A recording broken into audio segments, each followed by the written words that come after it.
एक बार मृत्यु के देवता ने अपने एक दूत को धरती पर भेजा। एक स्त्री मर गई थी, उसकी आत्मा को लाना था। देवदूत आया, लेकिन वह वहां की स्थिति को देखकर दुविधा में पड़ गया। उसने देखा कि 3 छोटी छोटी बच्चियां उस स्त्री की लाश के पास पड़ी हुई हैं। एक अभी भी उस मृत स्त्री के स्तन से लगी हुई है, दूसरी बिलख बिलख कर रो रही है और तीसरी रोते रोते सो गई है। उसके आंसू उसकी आंखों के पास ही सूख गए हैं। 3 छोटी जुड़वा बच्चियां, मां मर चुकी है, परिवार में और कोई है नहीं, पिता पहले ही मर चुका है। इनका क्या होगा, कौन इन्हें संभालेगा? यह सोचकर देवदूत को बहुत दुख हुआ। इसीलिए वह खाली हाथ ही वापस लौट गया और अपने प्रधान से जाकर बोला, मैं उस स्त्री की आत्मा को न ला सका, मुझे क्षमा करें, लेकिन आपको स्थिति का ज्ञान नहीं है। मेरी जगह आप होते तो शायद आप भी यही करते। उस स्त्री की 3 छोटी छोटी जुड़वा बच्चियां हैं, एक अभी भी उसके स्तन से लगी हुई है, दूसरी रोते रोते सो गई है और तीसरी चीख चीख कर रो रही है। परिवार में उन्हें संभालने वाला और कोई नहीं है। ऐसी स्थिति को देखकर मेरा दिल उस स्त्री को ना ला सका। क्या ऐसा नहीं हो सकता कि उस स्त्री को कुछ समय और दे दिया जाए ताकि बच्चियां थोड़ी और बड़ी हो जाएं? यह सब सुनकर मृत्यु का देवता जोर से हंसा और बोला, तो तू ज्यादा समझदार हो गया है। उस परमात्मा से भी जिसकी मर्जी से जीवन मिलता है और जिसकी मर्जी से मृत्यु। तूने पाप तो बहुत बड़ा किया है और इसकी तुझे सजा मिलेगी, और सजा यह है कि तुझे पृथ्वी पर फेंक दिया जाएगा और तू तब तक वापस नहीं आ सकता जब तक तू अपनी इस मूर्खता पर 3 बार हंस नहीं लेगा। देवदूत राजी हो गया इस सजा को भोगने के लिए। उसे पूरा भरोसा था कि सही तो मैं ही हूं, फिर हंसने का मौका ही क्यों आएगा। देवदूत को जमीन पर फेंक दिया गया। ठंड का मौसम था। वह एक सड़क के किनारे नग्न अवस्था में पड़ा हुआ था। उसी समय एक चमार वहां से गुजरा।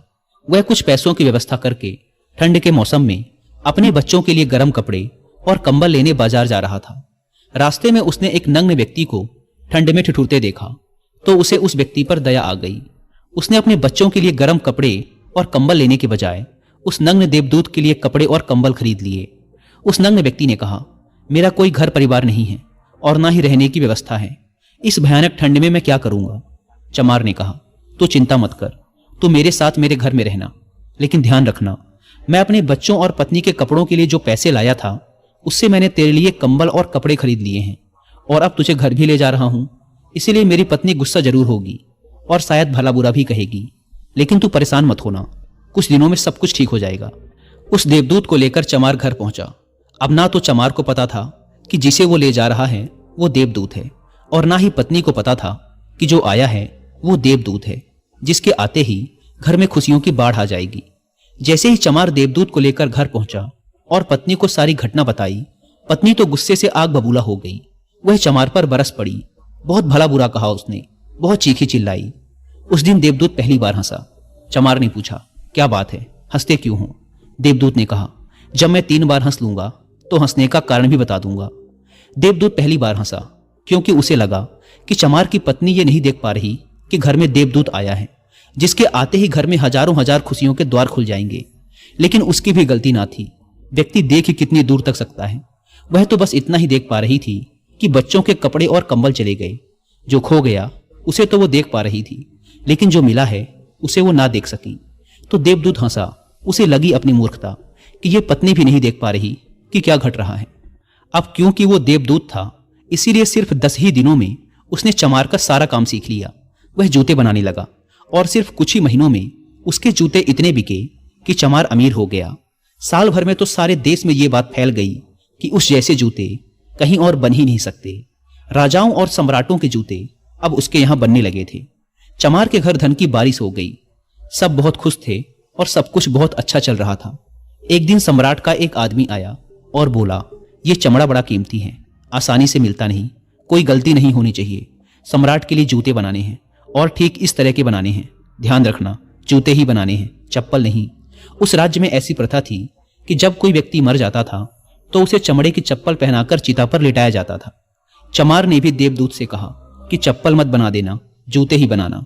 सम्राट का स्पष्ट आदेश है, और ध्यान रखना, चमड़ा सिर्फ इतना ही है, कोई गलती मत करना, वरना बड़ी मुसीबत में फंस सकते हैं। सम्राट का काम है। इतना कहने के बाद भी देवदूत ने उस चमड़े से चप्पल ही बनाई। जब चमार ने देखा कि देवदूत ने जूते की जगह चप्पल बनाई है तो वह आग बबूला हो गया। वह गुस्से में इतना पागल हो गया कि डंडा लेकर देवदूत को मारने दौड़ा। उसने कहा, तुझे बार बार समझाया था कि जूते ही बनाना, लेकिन तूने चप्पल बना दी। अब सम्राट हमें छोड़ेगा नहीं, तू तो मरेगा ही, लेकिन साथ ही मुझे और मेरे परिवार को भी फांसी लगवाएगा। इतना सुनते ही देवदूत खिलखिलाकर हंस पड़ा। उसी समय पीछे से दौड़ता हाँफता सम्राट का आदमी आया और बोला, जूते मत बनाना, चप्पल ही बनाना, क्योंकि सम्राट की मौत हो गई है। इतना सुनते ही चमार के हाथ से डंडा छूटकर नीचे गिर पड़ा। उसने देवदूत के पैर पकड़ लिए और कहा, मुझे माफ कर दो, मैंने तुझे मारा, मुझसे बहुत बड़ी भूल हो गई। देवदूत ने कहा, कोई बात नहीं, मैं अपनी सजा भुगत रहा हूं। चमार ने कहा, कौन सी सजा, और तुम हंस क्यों रहे हो? देवदूत ने कहा, जब 3 बार हंस लूंगा तो सब कुछ बता दूंगा। भविष्य अज्ञात है और सिवाय उस परमात्मा के किसी को नहीं पता कि आगे क्या होगा, और इंसान तो वैसे भी अपने अतीत के अनुभवों के अनुसार निर्णय लेता है। सम्राट जिंदा था तो जूते चाहिए थे, और मर गया तो चप्पल। देवदूत दोबारा हंसा, यह सोचकर कि भविष्य हमें ज्ञात नहीं और हम आकांक्षाएं करते रहते हैं, अनुमान लगाते हैं, जो कि पूरी तरह व्यर्थ है। हम इच्छा करते हैं कि यह घटेगा, लेकिन वो कभी नहीं घटता, क्योंकि कुछ और ही घटना तय है। हमारी नीति बिना हमसे पूछे चलती है, लेकिन हम बेवजह हो हल्ला मचाए रहते हैं। चाहिए चप्पल, लेकिन जूते बनवाते हैं। मरने का समय नजदीक आ रहा है, लेकिन हम जिंदगी का आयोजन करते हैं। तो देवदूत को लगा कि मुझे क्या पता कि उन लड़कियों का भविष्य क्या होगा, मैं बेवजह ही बीच में पड़ा। यही सब सोचकर अपनी मूर्खता पर आज देवदूत खिलखिलाकर हंसा था। इसी प्रकार कुछ वर्षों बाद एक तीसरी घटना घटी। देवदूत चमार की दुकान पर बैठा जूते बना रहा था। तभी वहां 3 जवान लड़कियां एक बूढ़ी औरत के साथ आई। उन तीनों की शादी होने वाली थी, तो वो अपने लिए जूते का नाप देने आई थी।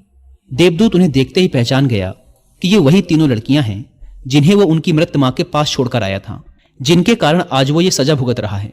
वो तीनों देखने में स्वस्थ थी, सुंदर थी, और उन्हें देखकर लग रहा था जैसे वो किसी बड़े घराने में पली बढ़ी हूं। उसने उनसे पूछा, तुम्हारे साथ ये बूढ़ी औरत कौन है? बूढ़ी औरत ने जवाब दिया, ये मेरे पड़ोसन की लड़कियां हैं। बचपन में ही इनकी मां की मृत्यु हो गई थी। बेचारी बहुत गरीब थी, उसके पास खाने को भी ना था।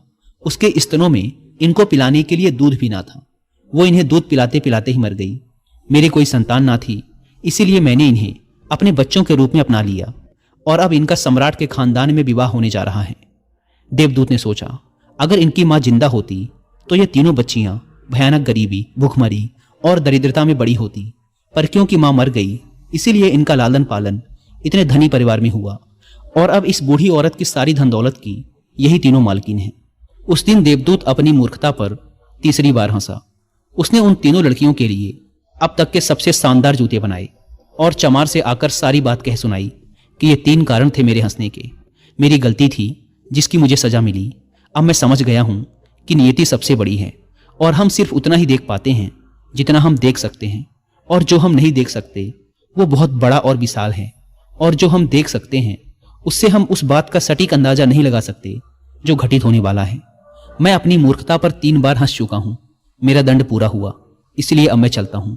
और देवदूत वहां से चला गया। दोस्तों, इस कहानी से सीखने वाली बात यह है कि आज घटी घटनाओं को देखकर हम इस बात का अनुमान नहीं लगा सकते कि यह घटना हमारे लिए अच्छी है या बुरी। इसका उत्तर तो भविष्य की गर्त में ही छुपा है।